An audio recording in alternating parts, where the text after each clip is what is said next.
గత 5 ఏళ్లలో రాష్ట్రంలో అరాచకం నడిచిందని, గత ప్రభుత్వం ఒక్కసారి కూడా డిఎస్సి ఇవ్వలేదని కేంద్ర సహాయ మంత్రి శ్రీనివాస్ వర్మ ఆరోపించారు. ఉపాధ్యాయుల్ని దిగజార్చి బ్రాందీ షాపుల దగ్గర కాపలా పెట్టిందన్నారు. పశ్చిమ గోదావరి జిల్లా భీమవరం ఎస్ఆర్కేఆర్ ఇంజనీరింగ్ కాలేజ్ లో గ్రాడ్యుయేట్ ఎమ్మెల్సీ అభ్యర్థి పేరాబత్తుల రాజశేఖరం తరపున ఆయన ప్రచారం చేశారు.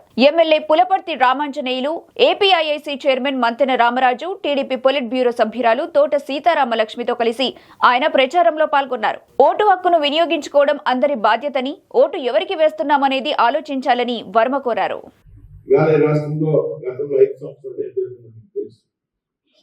రాష్ట్రాన్ని గాలి కొద్దేసినటువంటి సందర్భం నేను రాజకీయాలు ఎక్కువగా మాట్లాడుతూ అరాచకం నడిచింది.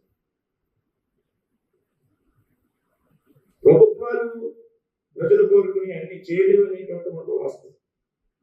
కానీ గతంలో ఉన్నటువంటి ప్రభుత్వం వ్యవస్థను పాడు చేయాలనేటువంటి ఆలోచన ఏదో విద్యా సంస్థలు పెద్ద ఎత్తున రద్దు చేసి టీచర్స్ ఈపీఎఫ్ విషయంలో పెద్ద ఎత్తున ఉద్యోగస్తుల దగా చేసి గత 5 సంవత్సరాల్లో ఒక్కసారి కూడా డిఎస్సి నోటిఫికేషన్ ఉన్నాయి చదువుకున్నటువంటి నిరుద్యోగుల కోసం. అందుకే ప్రభుత్వం ప్రతి సంవత్సరం 14-19 ప్రతి సంవత్సరం కూడా డిఎస్సి నోటిఫికేషన్ వచ్చింది. 24లో మళ్ళీ కూటమి ప్రభుత్వం వచ్చిన వెంటనే కూడా డిఎస్సి నోటిఫికేషన్ దాదాపు 16,500 టీచర్స్ ఉద్యోగానికి కార్యాచరణ రూపొందించారు. ఒక 6,000-7,000 కానిస్టేబుల్ ఉద్యోగాల కార్యాచరణ రూపొందించారు. ఏదైతే విద్యా సంస్థలు విధ్వంసం చేసేసింది గతంలో ఉన్నటువంటి విద్యార్థులను ఆందోళన ప్రదర్శన చేపడితే లాఠీలతో కొట్టించినటువంటి ఉపాధ్యాయుల్ని దిగజారి బ్రాందీ షాపుల దగ్గర కాపలా పెట్టినటువంటి ప్రభుత్వం గతంలో ఉన్నటువంటి ప్రభుత్వం.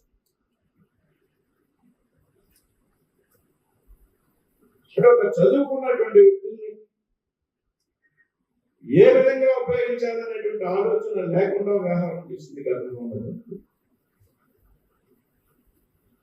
మళ్ళీ డిఎస్సి నోటిఫికేషన్ వచ్చింది, కానిస్టేబుల్ ఉద్యోగాలకి నోటిఫికేషన్. కేంద్రంలో ఉన్నటువంటి ప్రభుత్వం ఏదైతే ఉందో మీ అందరూ పెద్ద ఎత్తున సమర్థిస్తున్నారు కాబట్టి వేరే 3సారి మేక్ ఇన్ ఇండియా స్కీమ్ తప్పకుండా. రాజకీయం చెడిపోయింది.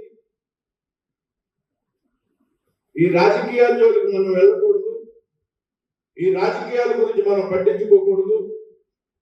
రాజకీయ వ్యవస్థ మొత్తం కుళ్ళిపోయింది అని ఒక దురభిప్రాయం మనలో ఏదైతే ఉన్నదో ఆ అభిప్రాయం ముందుగా మనతో కూడా మాట్లాడాలి.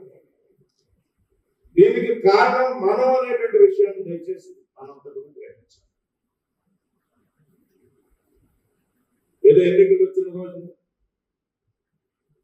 వీళ్ళు ఎక్కడైతే విద్యావంతులు ఎక్కడ ఎక్కువ ఉంటున్నారో అక్కడే కోడిక్షేత్రం తొక్కుతూ ఉంటారు. దయచేసి గమనించాలి. హైదరాబాద్ నగరంలో 50% నుంచి కోడిస్తారు సిటీలో.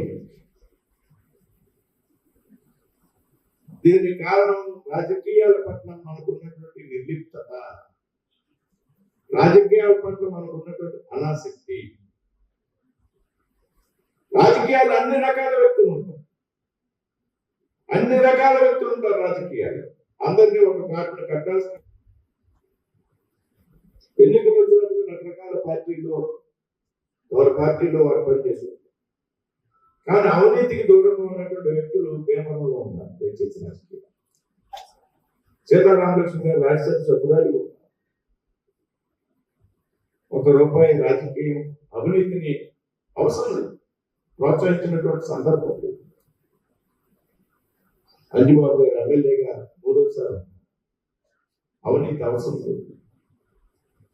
రాంబాబు గారు ఉండి శాసనసభ్యులు డబ్బులతో పని లేదు. ఈ రోజు కూడా వీరెవరు ₹1 అవినీతిని ప్రోత్సహించినటువంటి సందర్భం లేదనేటువంటి విషయం స్థానికంగా ఉన్నటువంటి వ్యక్తికి అందరికీ నా సంగతి తెలుసు. నేను చెప్పుకోవాల్సిన అవసరం. నేను డబ్బు ఉన్నటువంటి కుటుంబం వచ్చిన మధ్యతరగతి కుటుంబం